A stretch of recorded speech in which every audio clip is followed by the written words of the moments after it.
To welcome is to show honor. To welcome is to establish integrity. Therefore, I invite Dr. V. Rajesh, convener of Spaces 2018, to kindly come onto the dais. I wish to extend a warm welcome to Dr. V.S.V. Prabhakar, Chairman of Spaces 2018, to kindly come onto the dais. I am glad to invite the most energetic personality and the man with simplicity, Dr. L.S.S. Reddy, Vice Chancellor of KLEF, to kindly come onto the dais. Now I cordially invite the dynamic and well-informed personality, Dr. K. Satyaprasad, Honorable Pro-Vice Chancellor of KLEF, to come onto the dais. With equal pleasure, I now invite Dr. K. Subbarao, Principal of College of Engineering at KLEF, to come onto the dais.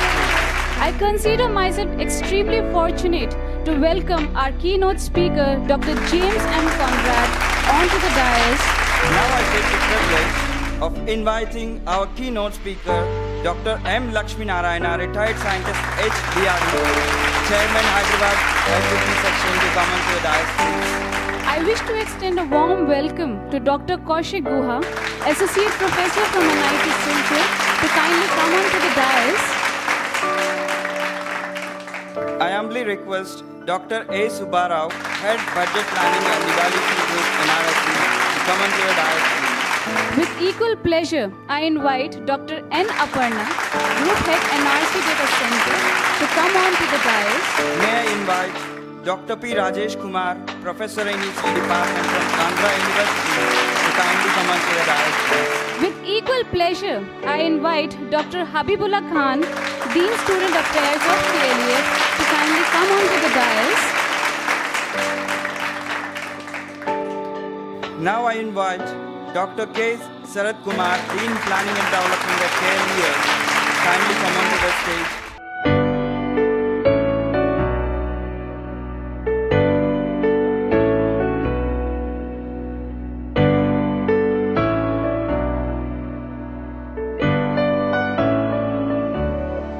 Just like Spaces 2018, a conference is an excellent opportunity for attendees to talk, collaborate, and make connections such that they can perhaps collaborate on future research or get ideas that they can go back and introduce in their own research.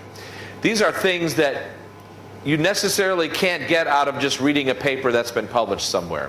And so that's why conferences like this, like Spaces, are very important. I'll walk around down here anyhow because I can hear it better. Yes, sir. What kind of rescue operations you do for pet animals or wild animals under disaster environments? Okay, he asked what kind of rescue type of things we do. And the answer is, we are not what's considered first responders. So we would not be the people who we would not be the volunteers who get people out of homes or something like that. We would help them once they have been brought to safe areas. So first responders, the military and rescue workers would have to do their work. We are the people who will help support those who are assisting the victims who have been affected by a disaster. So we don't go in first. We're usually there right afterwards. And how do we help? We provide communications. And in fact, we're finding more and more that if you have communications, you can request that food. You can request those extra beds or that one tent for people to live in while they need assistance until the floodwaters go down.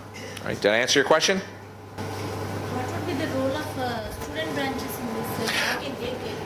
What would be the role of student branches? How can they get involved? Well, one of the wonderful things that they can do is they can learn about these technologies, like the power generation technologies, and identify what sort of equipment could be used, and then work with other organizations like maybe the regular section who has the money that could buy that, and then they can help with the training of that equipment and maybe even the maintenance of that equipment.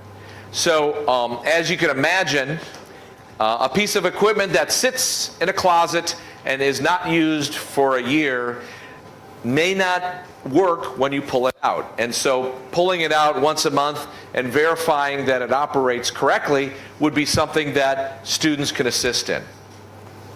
All right? Do you help people communicate with their relatives or someone so that they can know they're alive or not? Okay, that's a very good question.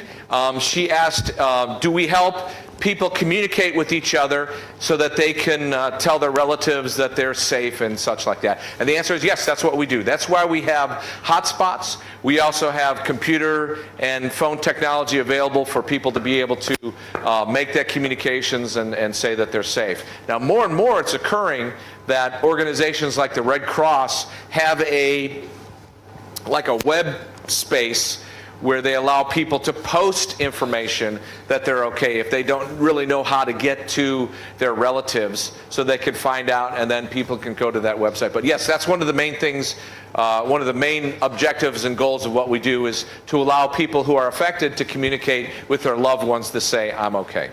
IEEE is your professional home, and I would like to urge you to maintain your membership, but more importantly, be an active volunteer and help the organization, because in the end, it will help you as well. We've often said with IEEE, it is a great place to learn where to make mistakes, because if you make a mistake, you don't lose your job, but you learn.